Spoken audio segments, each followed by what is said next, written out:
সুপ্রিয় দর্শক, আমন্ত্রণ জানাচ্ছি ইম্পালস হসপিটাল নিবেদিত আপনার স্বাস্থ্য অনুষ্ঠানে। আপনাদের সাথে আছে আমি প্রফেসর ডক্টর ইকবাল হাসান মাহমুদ। আমাদের আজকের আলোচনার বিষয় গাইনি সমস্যায় লেপারোস্কোপিক সার্জারি। আর এই বিষয়টি নিয়ে আলোচনার জন্য আমরা আমন্ত্রণ জানিয়েছি ইম্পালস হসপিটালের প্রসূতি ও স্ত্রীরোগ বিশেষজ্ঞ এবং laparoscopic surgeon professor doctor Sanjukta সাহাকে। Professor doctor Sanjukta Saha laparoscopic surgery এটা একটু খুলে বলুন আমাদের দর্শকদেরকে, তারপর আমি প্রশ্নে যাচ্ছি। ল্যাপারোস্কোপিক সার্জারি বলতে বুঝাই যে ছোট্ট একটা কিহোল সার্জারি, যেখানে 4-5 মিলিমিটার বা 10 মিলিমিটার একটা হোল করা হবে। সেই হোল দিয়ে পুরো আগে যেটা আমরা পেট কেটে অপারেশন করতাম 10-12 সেন্টিমিটার একটা ইনসিশন দিয়ে, সেটা এখন ওই ছোট হোল দিয়েই করা যাচ্ছে। আচ্ছা, এটাই হচ্ছে ল্যাপারোস্কোপিক সার্জারি। আগে আমরা জানতাম যে গলব্লাডার অপারেশনের জন্যই ল্যাপারোস্কোপিক সার্জারি, এখন গাইনি অপারেশনেও। গাইনি অপারেশন বলেন কোন সমস্যায় না, গাইনি সব অপারেশনেই কিন্তু সব সমস্যায় কিন্তু ল্যাপারোস্কোপিক সার্জারি করা যায়। এটা কি নতুন ব্রেকথ্রু না? অনেক দিন ধরে চলে আসছে। অনেক দিন ধরে চলছে। অ্যাকচুয়ালি যদি আপনি ল্যাপারোস্কোপির ইতিহাস দেখেন তাহলে কিন্তু ল্যাপারোস্কোপিটা নিয়ে এসেছিল গাইনোকোলজিস্টরা। আচ্ছা আচ্ছা। পরে দেখা যায় যে কোলিসিস্টেক্টমি বা পিত্তথলি পাথর অপারেশন করার জন্য এটা খুব বেশি ফেমাস হয়, এবং এখন দেখবেন যে রিকভারিটা এত ভালো পিত্তথলি পাথর ফেলা ল্যাপারোস্কোপিতে, গ্রামে গঞ্জেও কিন্তু মেশিনেই হচ্ছে।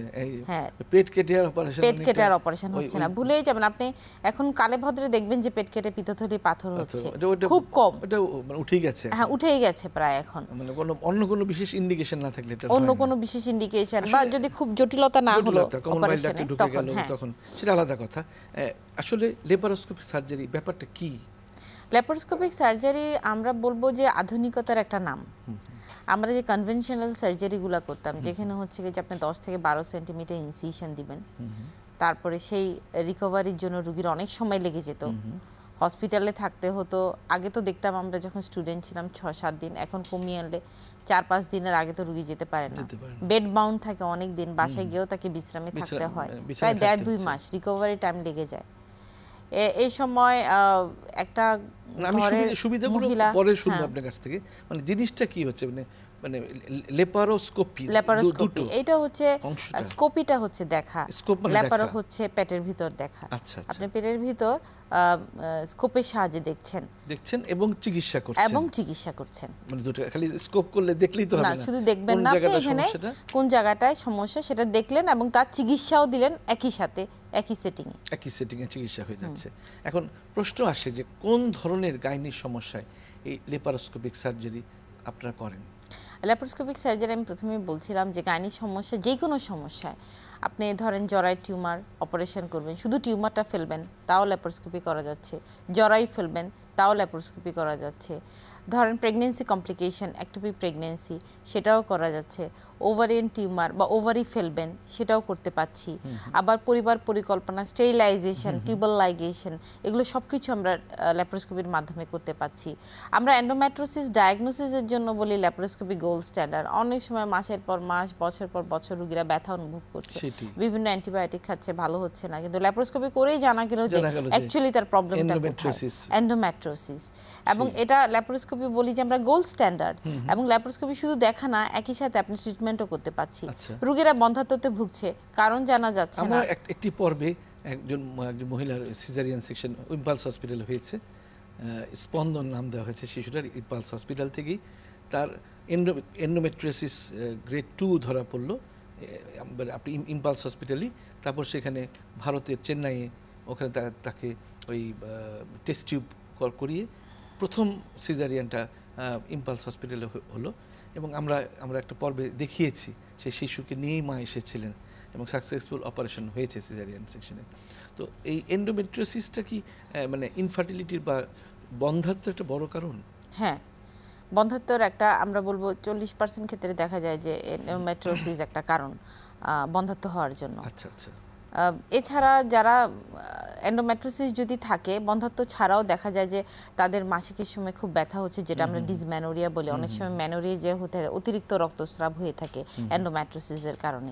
সেই এন্ডোমেট্রোসিস কিন্তু ডায়াগনোসিস করা যায় ল্যাপারোস্কোপির মাধ্যমে। মানে ল্যাপারোস্কোপি করে অনেক সময় দেখা যায় যে এই যে বললেন আইভিএফ বা টেস্ট টিউব বেবির কথা, সে এন্ডোমেট্রোসিসে যদি গ্রেড 3 গ্রেড 4 হয়, একদম ফ্রোজেন পেলভিস, কিছুই করার নেই, গ্রেড 2 ছিল, হ্যাঁ কিছুই করার নেই, তখন সে টেস্ট টিউব বেবিতে যেতে পারে। কিন্তু এর আগে যদি ধরা পড়তো, যদি ইনিশিয়াল স্টেজে ধরা পড়তো, দেখা যেত যে ল্যাপারোস্কোপি করার পরই তার বাচ্চা আসা সম্ভব হয়েছে। এখানে অনেক চেষ্টা হয়েছে বাংলাদেশে, অনেক সময় দেখা যায় যে পেশেন্টদের থেকেও একটু নেগলিজেন্সি থাকে, এই ওষুধ সেই ওষুধ খেয়ে যাচ্ছে বছর পর বছর, কিন্তু আমরা 6 মাস থেকে 1 বছরের বেশি কিন্তু কখনো ওভুলেশন ইন্ডাকশন দিয়ে থাকি না। কারণ 6 মাস থেকে 1 বছর দেওয়ার পরেই বোঝা যায় যে it will not work with ovulation induction, problem is somewhere else. হ্যাঁ, সমস্যা কিন্তু অন্য জায়গায়, এবং ফোকাস করতে হবে তখন অন্য জায়গায়। ল্যাপারোস্কোপির মধ্যে একটা ভীতি আছে বন্ধাত্ব রোগীদের মধ্যে, যে এরা মনে করে যে এটা সার্জারি, কিন্তু এটা সার্জারি নয়, কিন্তু এটা তো ডায়াগনোসিসও হয়ে যাচ্ছে। আপনি ধরেন 1 বছর ধরে আপনার গ্যাস্ট্রিকের আলসারে ভুগছেন, তারপর কোনো ওষুধে যাচ্ছেন না, তখন আমরা কি বলি যে চলো এন্ডোস্কোপি করি, দেখি ক্যামেরা দেখি সমস্যা। এবং বন্ধাত্ব রোগীরা কিন্তু সিম্পলি তাই। কিন্তু আমি প্রাইভেট প্র্যাকটিসের ক্ষেত্রেও দেখছি যে যেই মুহূর্তে আপনি বললেন যে আপনার তো ল্যাপারোস্কোপি করার দরকার, তখন ওদের মাথায় ঢুকে যায় যে এটা তো একটা সার্জারি, এবং এটাতে কি হয় কে জানে, অ্যানেস্থেশিয়ার এই ব্যাপার, এমন একটা ভীতির কাজ করে। অ্যাকচুয়ালি কিন্তু আমি দেখেছি যে ল্যাপারোস্কোপি ঘন ঘন ডাক্তার পরিবর্তন করে, এবং দেখেছি যে অনেক সময় দেখা গেল যে আমি প্রেসক্রাইব করলাম ল্যাপারোস্কোপিক সার্জারি তোমায় করতে হবে, সেই পেশেন্ট কিন্তু আবার আসছে ল্যাপারোস্কোপি করতে হয়তো 5 বছর পরে, কিন্তু এই 5 বছরে তার যে বয়স বেড়ে গেল, এবং বয়স বৃদ্ধির কারণে যে তার বন্ধাত্বর আরো সম্ভাবনা হলো, সেটা কিন্তু একদম অ্যাওয়্যার না। আমাদের পেশেন্টরা একটা জিনিস বুঝতে চায় না যে আমাদের বয়স বাড়ার সাথে সাথে কিন্তু সন্তান হওয়ার সম্ভাবনা অনেকাংশে কমতে থাকে। এবং আপনি যদি লগটা দেখেন যে এইজ বাড়ছে, সাথে বন্ধাত্ব বাড়ছে বা ইনফার্টিলিটি বাড়ছে, একদম সমানুপাতে। বয়স বাড়ছে, বন্ধাত্ব যতই, বন্ধাত্বের একটা সম্পর্ক আছে, এবং খুবই খুবই খুবই ওতপ্রোতভাবে আমরা বয়সটাকে বাড়তে দিই না। যখনই পেশেন্ট আসে, ইভেন যদি মনে হয় যে 22 থেকে 25 বছর বয়সে তার টেস্ট টিউব করা উচিত, অবশ্যই করা উচিত। কারণ হচ্ছে কি যে যখন একটা মহিলা 35 থেকে 40 বছরে চলে যায়, তার ডিম্বাশয় ডিম্বাণু কমতে থাকে, কোয়ালিটি অফ দি ওভাম খারাপ হতে থাকে, তখন টেস্ট টিউবে অনেক সময় সাকসেসফুল হতে চায়। আমরা মূল আলোচনায় আবার ফিরে আসি যে ল্যাপারোস্কোপিক সার্জারি, একটা মানে জরায়ুতে টিউমার হলো, ফাইব্রয়েড হলো, বেশ বড় আকারের হয়েছে, সেটা কি এই ল্যাপারোস্কোপ সার্জারি করে এই বড় আকারের একটা ফাইব্রয়েড? হ্যাঁ, ইভেন আপনি 10 থেকে 15 সেন্টিমিটারের ফাইব্রয়েড আমরা করেছি। এটা it depends on the expertise of the surgeon. ওই সার্জন কতটুকু এক্সপার্ট ল্যাপারোস্কোপিতে তার উপরে নির্ভর করে। আদারওয়াইজ এটা কোনো প্রবলেমই না যদি এক্সপার্ট সার্জন থেকে থাকে। আর যদি টোটাল হিস্টেরেক্টমি করতে হয়, যে ওভারি টোভারি সব সহ ফেলতে হবে, তখন ওপেন করতেই হবে না? না, কখনোই নয়, কখনোই নয়। এখন আমি কি বললাম যে আপনি যদি ওয়েস্টার্ন ওয়ার্ল্ডে যান, ইউএসএ বা ইউকেতে যান, অথবা ইউরোপিয়ান কান্ট্রিতে, তখন দেখবেন যে ওরা সিজারিয়ান সেকশন ছাড়া কিন্তু পেট কাটছে না, সব কিছু কিন্তুই ল্যাপারোস্কোপিতে হচ্ছে, এবং পসিবল। এবং কেন আপনি ভালোটা নেবেন না? যখন আপনি দেখলেন যে কনভেনশনাল ওপেন সার্জারির চেয়ে আপনার ল্যাপারোস্কোপিক সার্জারি দ্রুত রিকভারি হচ্ছে, এবং সেম অ্যামাউন্ট অফ আপনি ইফেক্ট দিতে পাচ্ছেন, ইভেন নট সেম, আমি বলবো কি যে আরও বেশি। যখন আমি ওপেন সার্জারি করতে চাই, যখন আমাদের যে ইউরেটার নালী যেটা আছে, যেটা খেয়াল করতে হয়, এটা আমরা যদি চাই তখন আমরা যাই খেয়াল করতে, কিন্তু যখন আমি ল্যাপারোস্কোপিক সার্জারি করছি, আমাকে স্কোপটাই দেখিয়ে দিচ্ছে যে ইউরেটার কোথায়, আমি দেখতে না চাইলেও আমি দেখতে পাচ্ছি মনিটরে। তারপর দেখেন ল্যাপারোস্কোপিক সার্জারি আরও কত সুবিধা আছে, টিচিং মেথড। আপনি একটা ওপেন সার্জারিতে আমরা কখনো একটা পেশেন্ট পার্টি ভিতরে রাখতে পাচ্ছি না, ও দেখতে পাচ্ছে না, আমাদের ট্রিটমেন্টের ট্রান্সপারেন্সি অনেক সময় পসিবল হচ্ছে না, কিন্তু ল্যাপারোস্কোপিক সার্জারি সে ভিডিও, সো আপনি ভিডিও হয়ে যাচ্ছে, দেখানো যাচ্ছে, পেশেন্ট পার্টিকে দেখানো যাচ্ছে, বোঝানো যাচ্ছে ওদের ডিজিজের, ওদের সমস্যাটা কোথায় বা এই সমাধান কি, এবং সে চাইলে অন্য একজন ডাক্তারের সাথে কনসাল্ট করতে পারছে ওই ভিডিও নিয়ে, যে এরকম একটা জিনিস দেখেছিল, এটা চিকিৎসা এটা কিনা। তারপরে এছাড়া আমাদের টিচিং লাইনেও এটা খুব বেশি ইফেক্টিভ, যে একজন সার্জন করছে, ভিডিও করছে, এবং আমরা স্টুডেন্টদেরকে দেখাতে পাচ্ছি পেলভিকের অ্যানাটমি কি, এবং লিভিং পেলভিক অ্যানাটমি। আমার মনে আছে আমি যখন ফার্স্ট ইয়ার সেকেন্ড আমি ক্যাডেভারে দেখেছি, আমি I didn't have any scope two C the living anatomy, যে আর্টারি পালস করছে, হ্যাঁ কিভাবে দেখতে কেমন, সেটা সেই লিভিং অ্যানাটমি এখন পসিবল হয়েছে ল্যাপারোস্কোপিক সার্জারি ছুটি। আরও অনেক কথা শুনবো প্রফেসর সংযুক্তা শাহ, আপনাদের সাথে আছে আমি প্রফেসর ডক্টর ইকবাল হাসান মাহমুদ। আমাদের আজকের আলোচনার বিষয় গাইনি সমস্যায় লেপারোস্কোপিক সার্জারি। আর এই বিষয়টি নিয়ে আলোচনার জন্য আমরা আমন্ত্রণ জানিয়েছি ইম্পালস হসপিটালের প্রসূতি, স্ত্রীরোগ বিশেষজ্ঞ এবং laparoscopic surgeon professor doctor Sanjukta শাহকে। প্রফেসর ডক্টর সংযুক্তা শাহ বিরতির পর আবারও স্বাগত জানাচ্ছি। আমরা গাইনি সমস্যায় লেপারোস্কোপিক সার্জারির ভূমিকা নিয়ে কথা বলছি। অনেক সময় দেখা যায় যে একটোপিক প্রেগনেন্সি বলে একটি কথা আছে, যে যেই জায়গায় ভ্রূণটি থাকার কথা বা সন্তানটি থাকার কথা সে জায়গায় না থেকে অন্য জায়গায় থাকছে, এবং এটা সিরিয়াস সার্জিক্যাল একটা এমার্জেন্সি, তাই না?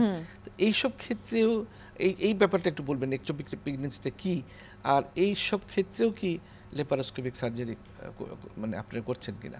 হ্যাঁ, laparoscopic surgery ectopic pregnancy, even rupture ectopic pregnancy with huge haemoperitoneum, পেটের মধ্যে পুরো রক্তাক্ত হয়ে গেছে, তারপর আমরা করতে পারছি। আমরা যখন প্রথম দিকে সার্জারি করতাম, যখন ল্যাপারোস্কোপিকটা আসলো না আমাদের এখানে, তখন আমরা যখন কনভেনশনাল সার্জারি করতাম, একটোপিক প্রেগনেন্সি মানে রিয়েলি ইমার্জেন্সি, একটা হিউ অ্যান্ড ক্রাই হয়ে যেত অপারেশন থিয়েটারের মধ্যে, 2-3 ব্যাগ ব্লাড লাগতো পেশেন্টের। হ্যাঁ, শকে আসতো, most of the patient shock, class 1 শক বা ক্লাস 2 শকে আসতো, যে একটা হিউ অ্যান্ড ক্রাই পুরো ওটির মধ্যে, যে কিভাবে রুগীটাকে সেভ করা যায়, এই সেই এত বড় একটা ইনসিশন। আর এখন আমরা যে করি, রুগী হেঁটে আসলো বা আল্ট্রাসাউন্ড করে আসলো বা দেখলাম যে হিউজ হেমিপেরিটাইম, একটু পরেই কিন্তু সে থিয়েটারে গেল এবং 5-6 ঘন্টা পরে তার রিলিজ। আচ্ছা আচ্ছা। যেহেতু ল্যাপারোস্কোপিক সার্জারি অনেক বেশি আমরা করি, এখন দেখা যাচ্ছে যে একটোপিক প্রেগনেন্সি রিকভারি এত ভালো আপনার ল্যাপারোস্কোপিক সার্জারি করার ফলে, I mean you cannot imagine কতটা স্যাটিসফাইং একটা সার্জন এবং একটা পেশেন্টের জন্য। সেটি আমি তো নিজেও একজন চিকিৎসক হয়ে আশ্চর্যান্বিত হচ্ছি যে একটোপিক প্রেগনেন্সির মতো একটি মারাত্মক সমস্যায় এই লেপারোস্কোপিক সার্জারি দিয়েই তাকে ভালো করে দেওয়া যাচ্ছে। দেখেন, কয়েকটা ফুটো বাস ম্যাক্সিমাম কাজটা করে ফেললাম, পেশেন্ট কয়েক ঘন্টার মধ্যেই বাড়িতে যেতে পারছে। এই যে হিউজ অ্যামাউন্ট অফ ব্লিডিং হচ্ছে, টয়লেটিং এর ব্যাপার আছে। হ্যাঁ, টয়লেটিংটা আরো ভালো ওপেন থেকে, কারণ ওপেনে আপনি শুধু সেই জায়গাটা দেখতে পাচ্ছেন, ভিতরে লিভারের যে জায়গাটা সেখানে যদি রক্ত জমা বেঁধে থাকে তাহলে আপনি দেখতে পাচ্ছেন না। যেগুলো আমাদের ডিপেন্ডেন্ট এরিয়া, যেসব জায়গাতে হচ্ছে যে রক্ত জমা হতে পারে, ওগুলো দেখতে পাচ্ছেন না। সো টয়লেটিংটা থরো হয় না কম্পেয়ার টু ল্যাপারোস্কোপি আমি যদি বলি। তো তখন আমরা কি করি, ড্রেন দিয়ে আসছি যে গ্র্যাজুয়ালি এটা আউট হয়ে যাবে। কিন্তু এখন ল্যাপারোস্কোপির ফলে আমরা দেখতে পাচ্ছি লিভারের ওদিক দিয়ে ব্লিডিং, হ্যাঁ একদম চাক্ষুষ দেখা যাচ্ছে যে ওখানে কিছু কালেকশন রয়ে গেছে, ওখান থেকে সাকশন করে ফেলছি। প্যারাকলিক গাটারে কিছু রয়ে গেছে, সেখানে সাকশন করে ফেলছি। এখন তো এরকম অবস্থা যে আমাদের ড্রেন দেওয়ার প্রয়োজনই হয় না, একেবারে চাক্ষুষ দেখে কোথায় কোথায় রক্ত জমা পরিষ্কার করে নিয়ে আসা যাচ্ছে। হ্যাঁ, মানে সুন্দরভাবে সুন্দরভাবে। এবং যেহেতু ল্যাপারোস্কোপি করছি, অ্যাডহেশন হওয়ার বা জট পাকানোর কোনো সম্ভাবনা থাকছে না, এতে পরবর্তী বাচ্চা আসার সম্ভাবনা আরও বেশি বেড়ে যাচ্ছে। কারণ ওপেন সার্জারি একটা প্রবলেম হচ্ছে বাইরের এয়ারটা ভিতরে চলে যাচ্ছে। অনেক সময় এমনিও তো পেশেন্টদের কিছু থাকে অ্যাডহেশন হলে তো ইন্টেস্টাইনাল অবস্ট্রাকশন হওয়ার একটা হয়। ইভেন অ্যাডহেশনটা আমাদের ফার্টিলিটির ক্ষেত্রে খুব খারাপ। দেখা যাচ্ছে যে অ্যাডহেশন হওয়ার ফলে টিউব আর ওভারির যে রিলেশন, সেই সম্পর্কটা বিচ্ছিন্ন হয়ে যাচ্ছে বা সম্পর্কটা মধ্যে ঠিক মতো থাকছে না, তখন ওভাম পিক আপ করতে পারে না, বাচ্চা হচ্ছে না। দেখা যাচ্ছে সে ওপেন সার্জারি করলো, তারপর আর বাচ্চা হচ্ছে না। আপনি অনেক পেশেন্টের কাছে শুনবেন যে ইউটার্ন ফাইব্রয়েড প্যাট কেটে অপারেশন করে ফেলছে, তারপর আর বাচ্চা হচ্ছে না। বা ওভারিন একটা টিউমার বা সিস্ট ছিল, সেটা প্যাট কেটে অপারেশন করে ফেলছে। ওভারিয়ান টিউমারের কথা যখন আসলেন, ওভারিয়ান টিউমার, তারপরে আলট্রাসোনোগ্রাম করলে দেখা যাচ্ছে চকলেট সিস্টের, এগুলোও কি ল্যাপারোস্কোপ সার্জারি? হ্যাঁ, অবশ্যই। আমি তো যেটা বলছিলাম যে চকলেট সিস্ট, এটা হচ্ছে কি যে আপনি ল্যাপারোস্কোপিক সার্জারির মাধ্যমে করতে পারেন। আমরা ডিপেন্ড করি চকলেট সিস্টের মানে extent of the surgery depend হবে যে এই পেশেন্টটা কি সন্তান চাচ্ছে কিনা, অথবা এ কি ব্যথামুক্ত হতে চাচ্ছে কিনা, তার উপর ডিপেন্ড করবে আপনার এক্সটেন্ট অফ দ্য সার্জারি। যদি দেখা যায় যে অনেকটুকু সিস্ট ফেলে দিলে আমার পরবর্তী ফার্টিলিটিতে সমস্যা হবে, কারণ একজন ইনফার্টিলিটি স্পেশালিস্ট হিসেবে ওভারি কিন্তু আমাদের জন্য অনেক একটা দামি জিনিস। অবশ্যই ওভারি যদি না থাকে, এগ থাকবে না। এগ না থাকলে কিন্তু আপনার টেস্ট টিউব হওয়ারও সম্ভাবনা থাকে না।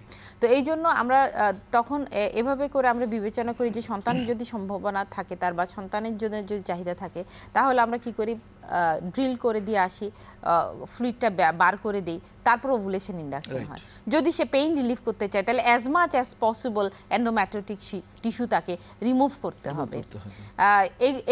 এইখানে সুবিধা হচ্ছে কি যে দেখা যায় যে অনেক সময় ল্যাপারোস্কোপি করার পরে চকলেট সিস্ট রেখে দেওয়ার সময় কিছুই করতে হয় না, আপনি এর পরের মাসে হয়তো পেশেন্ট আসলো, বললাম আমার তো পিরিয়ড হয়নি, আপনার ল্যাপারোস্কোপিক সার্জারি করার পর, and you find the pregnancy test is positive. আরেকটা ব্যাপার প্রফেসর সংযুক্তা শাহ, যে এই যে ল্যাপারোস্কোপিক সার্জারির কথা বললেন এবং কনভেনশনাল ওপেন সার্জারি, এটার মধ্যে পার্থক্য কি? অনেক সুযোগ, মানে অনেক প্লাস পয়েন্ট সবই বলেছেন, এর মধ্যে মানে এটা কি পার্থক্যটা? ডিফারেন্স আমরা প্রথম থেকে বলছিলাম যে অনেক ডিফারেন্স, যে 10 থেকে 12 সেন্টিমিটার, আর সেখানে হচ্ছে কি যে 10 মিলিমিটার বা 5 মিলিমিটার সি এই ফুটোটা দিয়ে করা, কিন্তু ওই কাজই করছেন যেটা আপনি 10-12 সেন্টিমিটার ইনসিশন দিয়ে করতেন। ব্লাড লস আমরা বলবো যে ওপেনের ক্ষেত্রে একটু বেশি হয়, যেহেতু আপনি একটা সার্জারি করছেন। ল্যাপারোস্কোপিক সার্জারিতে আরও কম। ওপেনে হচ্ছে অ্যাডহেশন হওয়ার সম্ভাবনা অনেক বেশি থাকে, ল্যাপারোস্কোপিতে নাই। ল্যাপারোস্কোপিক সার্জারি করে যদিও অ্যানেস্থেশিয়া, ফুল অ্যানেস্থেশিয়া আমরা দিই, কিন্তু কয়েক ঘন্টার মধ্যেই রোগী বাড়ি ফিরতে পারে। অবশ্যই এটা নির্ভর করবে এক্সটেন্ট অফ দ্য সার্জারি, কোন ধরনের সার্জারি করলাম। আমি যদি একটা ছোট ওভারে ইনসিস্ট করি, 5-6 ঘন্টা পরে রোগী বাসায় যাচ্ছে। একটু প্রেগনেন্সি করি, তাও যাচ্ছে। কিন্তু যদি আমি হিস্টেক্টমি করি, আমরা 1 নাইট রাখি, ওভারনাইট রাত্রেবেলা করলাম, সারা রাত্র থাকলো, সে 10টা-11টার দিকে পরদিন সে চলে গেল বাসায়। আজ পর্যন্ত আমি দেখিনি যে ল্যাপারোস্কোপিক সার্জারিতে তার হসপিটাল স্টে অনেক বেশি লাগেছে, যদি না কোমরবিডিটি থাকে। সাপোজ অনেক বেশি তার ডায়াবেটিসটা ভালো মতো কন্ট্রোল করতে হবে, আর post operative period, peri operative পিরিয়ডে হাইপারটেনশন থাকলো, আনকন্ট্রোল হাইপারটেনশন থাকলো, তাদের ক্ষেত্রে হয়তো হসপিটাল অ্যাডমিশন পরে শুধু কোমরবিডিটিটার জন্য, not for the primary pathology, যেটার জন্য আমি ল্যাপারোস্কোপিক সার্জারি করছি। আরেকটা হচ্ছে, যদি কনভেনশনাল ওপেন সার্জারি এবং ল্যাপারোস্কোপিক সার্জারির মধ্যে খরচের কোনো পার্থক্য আছে? না, অ্যাকচুয়ালি আপনি যদি চিন্তা করে দেখেন, ল্যাপারোস্কোপিক সার্জারির একটা হচ্ছে খরচটা যদি চোখে পড়ে যে মেশিনগুলোর খরচ পড়ে, মেশিনগুলোর ভাড়া দিতে হয় পেশেন্টদেরকে, কারণ এখানে প্রায় অনেক লক্ষ টাকার মেশিন লাগে। যত সফিস্টিকেটেড সার্জারি তত ভালো ইনস্ট্রুমেন্টেশন লাগে।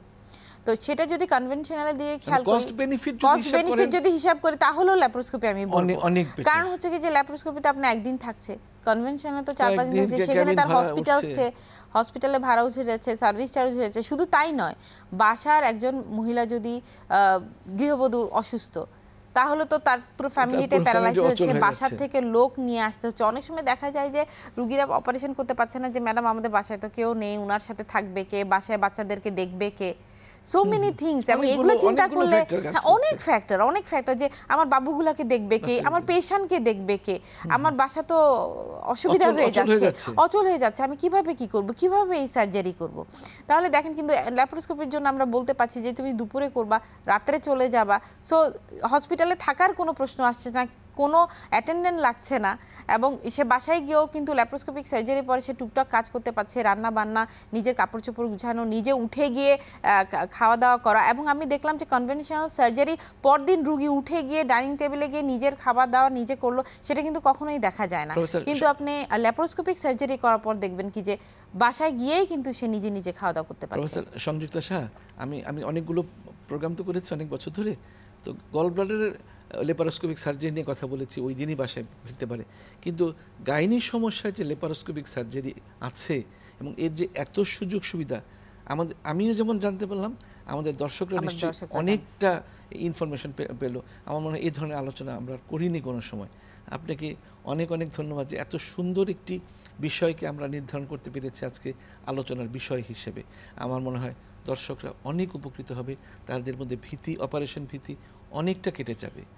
অনুষ্ঠানে আসার জন্য আপনাকে অনেক ধন্যবাদ। আপনাকে অনেক ধন্যবাদ। প্রিয় দর্শক, এতক্ষণ আমাদের সাথে থাকবার জন্য আপনাদেরও অনেক ধন্যবাদ। আপনার স্বাস্থ্য বিষয়ক যে কোনো পরামর্শের জন্য যোগাযোগ করুন। যোগাযোগের ঠিকানা ইম্পালস হসপিটাল 304/E, তেজগাঁও শিল্প এলাকা, ঢাকা।